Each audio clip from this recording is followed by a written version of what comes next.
Enter the future. Vectorman, the most revolutionary game ever for Sega Genesis.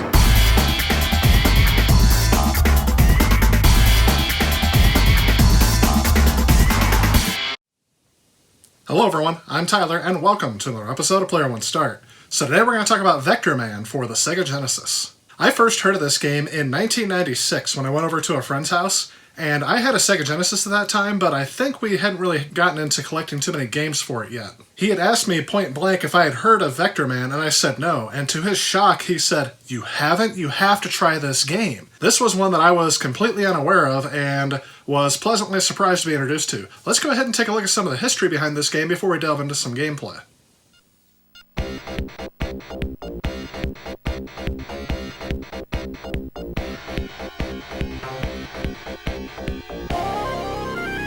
Vectorman was a run-and-gun platformer game developed by Blue Sky Software and published by Sega for the Sega Mega Drive/Sega Genesis.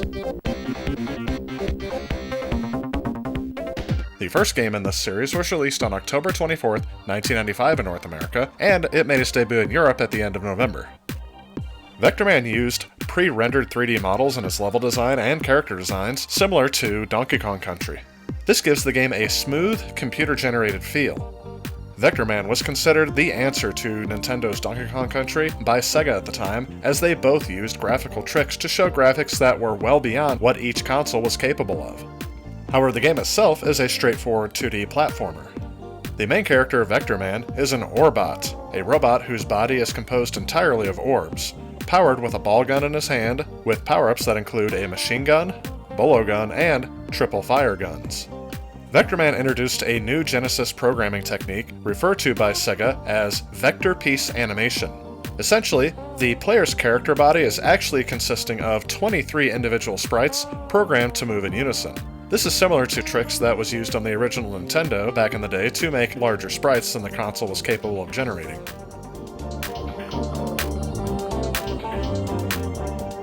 In a later interview, game designer Richard Karp gave details on how they came up with the idea of Vectorman based on this effect.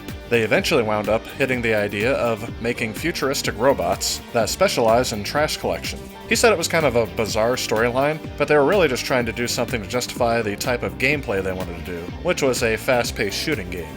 As with some other games for the Sega Genesis, most of the environments and game bosses were designed around some of the technology tricks that people used to program the Sega Genesis. For example, the first boss that you encounter in the game looks like a fighter plane. It is actually implemented using the second scrolling playfield, which used offsets to make it look like that the plane was rotating, but instead it was actually just moving parts of the plane up and down on the screen to give the appearance of rotation.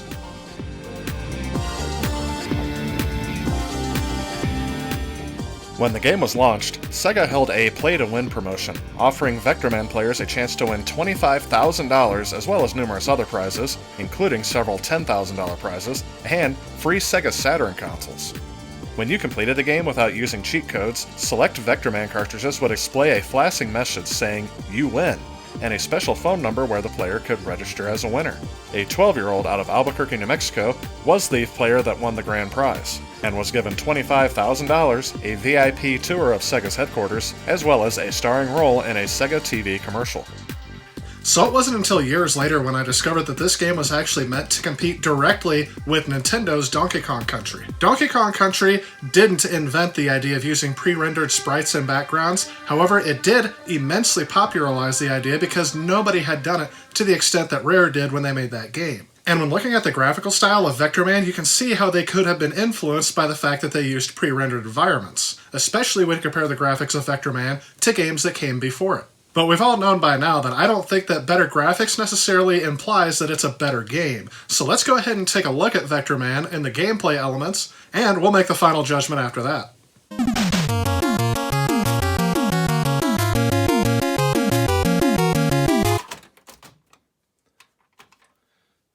Taking a look at the gameplay of Vectorman, there was really not anything too groundbreaking. This game is a simple run-and-gun platform shooter game.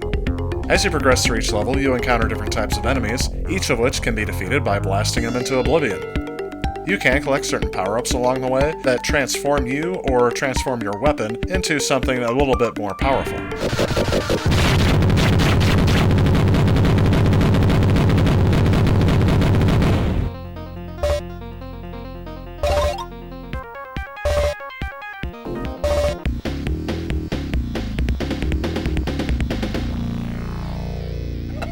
In Day 2, this stage is simple and short. You ride along the track and there's an enemy hanging on the rail trying to attack you. Just stay to the back of the rail and as the hand approaches, jump over to avoid any damage. However, this enemy falls very quickly.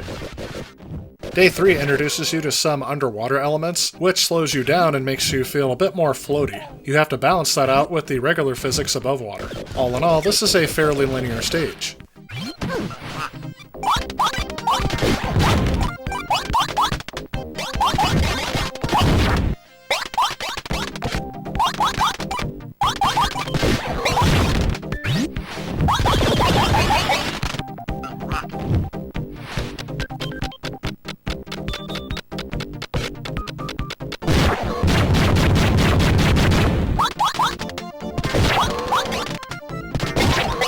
Day 4 is Absolute Zero, where you're going through a flooded ice canyon making your way to the top. This is the first level where the exit is at the top of the screen instead of off to the side.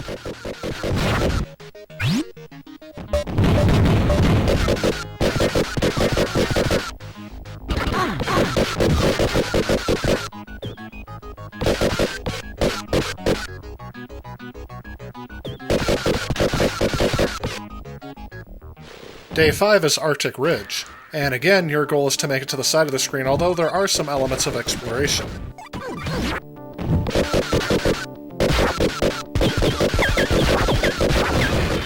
There's also this boss midway through that's kind of hard to tell where to hit him. You're supposed to hit the tail, I guess I would call it, and eventually this enemy falls down.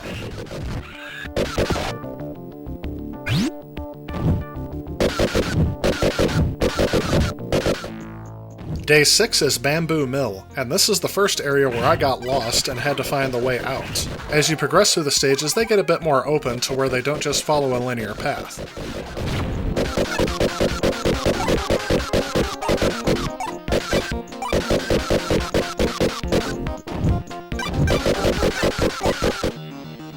Day 7 is called Rock and Roller, which is a fairly simple stage, kind of like Day 2, but unfortunately this is as far as I got in my playthrough for Vectorman.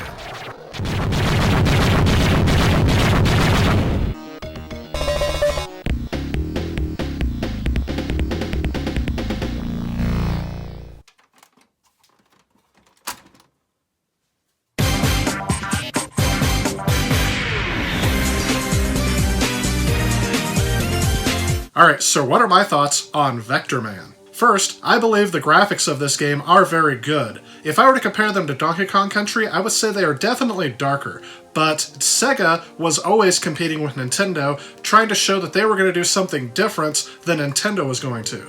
Nintendo targeted a family audience, so a lot of their first-party titles reflect a kind of comic or brightly colored universe. You can almost compare it to Saturday morning cartoons. However, Sega always wanted to take something and twist it to make it either more adult, and in this case, it meant making the gameplay more mature and the visual styles a bit darker. If you were to look at these graphics just on the face without any context, you would say these graphics aren't really appealing to the eye. However, it does fit in the game's storyline that everything is darker because this is kind of a dystopian future. So that said, I believe that this is some of the best graphics I've ever seen on the Sega Genesis, so I definitely give this a high rating in terms of graphics. Moving on to the sound, I have long since said that I don't really care for the sound chip in the Sega Genesis. There are some exceptions to this, and Vectorman is one of those games. I really enjoy the music of this game. Its dark but fast-paced melody really gets you engaged and keeps you playing this game farther and farther. So overall, I would rank the soundtrack of this game very good. Next, the gameplay. I think this game features the same kind of addictive gameplay one would get out of playing a game of Contra. However, they have updated the visual styles for a more modern console. So case in point, you are a single character battling through a barrage of robotic enemies. You just have your blaster, and along the way you can bust these TV things or acquire some sort of power-ups that will give you a temporary advantage.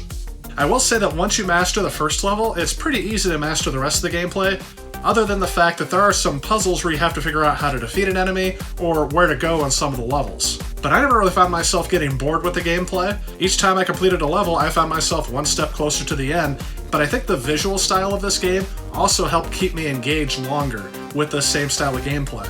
I think this game offers an appropriate amount of challenge. There weren't too many cheap tricks where, as I said, I don't like it when they block part of the screen or, throw these enemies at you that you have no time to react to, you just have to memorize where they're at. There's not really too much of that there. So overall, I think the gameplay of this game is good. So would I recommend this game to someone collecting games for the Genesis today?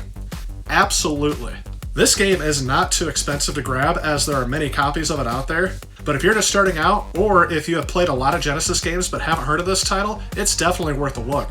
I feel that Vectorman is a game that's constantly overlooked in terms of the Genesis lineup, and maybe that's because it was released towards the end of the Genesis's life cycle. Genesis's? Upon its release, Electronic Gaming Monthly gave the first Vectorman a score of 8.25 out of 10, unanimously praising the advanced graphics and animation, large levels with numerous hidden areas, strong audio, and ability to change into different forms. GamePro also gave the game a rave review, stating that your jaw will hang open in amazement at what Vectorman does with the 16-bit Genesis engine. The following November, shortly before all support for the Genesis would be cut, Vectorman 2 was released. And despite a good reception, this would be the last game released in the Vectorman series. A design document was completed for a third Vectorman title in the series, which would have appeared on the Sega Saturn, but Blue Sky Software's relationship with Sega ended before the proposal could be reviewed or greenlit. Since their initial release, these games have appeared on several game compilations, including the Sega Genesis Collection for the PlayStation 2 and PSP, Sonic's Ultimate Genesis Collection for the Xbox 360 and PS3, and Vectorman was added to the Wii console service in February of 2007, and just recently it was released as a standalone title as it was ported to iOS and Android as part of the Sega Forever service. But overall, that's just my opinion. What do you guys think of this game? Have you played Vectorman? If you have, leave a comment below. I'd really like to see what your guys' thoughts are on it. So some of you may already be aware that I've already done a video on Vectorman, and in fact, I've included a lot of footage from that episode in this one. So why did I feel I had to redo this video? Well, it was actually due to a copyright strike. In my original video, I had some of the game audio playing over my narration of the history and the development of this game, and eventually that was flagged for copyright. So I redid those scenes and decided to enhance the episode, upgrade it to 4K, and I've actually added some footage because since I released Vectorman initially, I've changed the way I've done videos a little bit, so I thought I'd update it to the current format. Also, I do plan to do a sequel to this video where I compare Vectorman to Donkey Kong Country directly. However, I haven't done my Donkey Kong Country review yet, so stay tuned for those two videos coming out in the future. Well, that's it, guys. That's going to wrap it up for this video. Remember, if you like what you see, please hit that like and subscribe button, share with a friend. Again, I want to thank you guys so much for watching, and stay tuned because I have more content coming. I'll see you guys next time. If you like this video and you'd like to help out with future projects on this channel, please consider supporting me on Patreon. Also, if you enjoy the content of this channel, please remember to click on this subscribe button. Again, I want to thank you guys so much for watching. If you'd like to see some of the content I've already done, feel free to click on some of the suggestions that are popping up on your screen. Otherwise, I'll see you next time.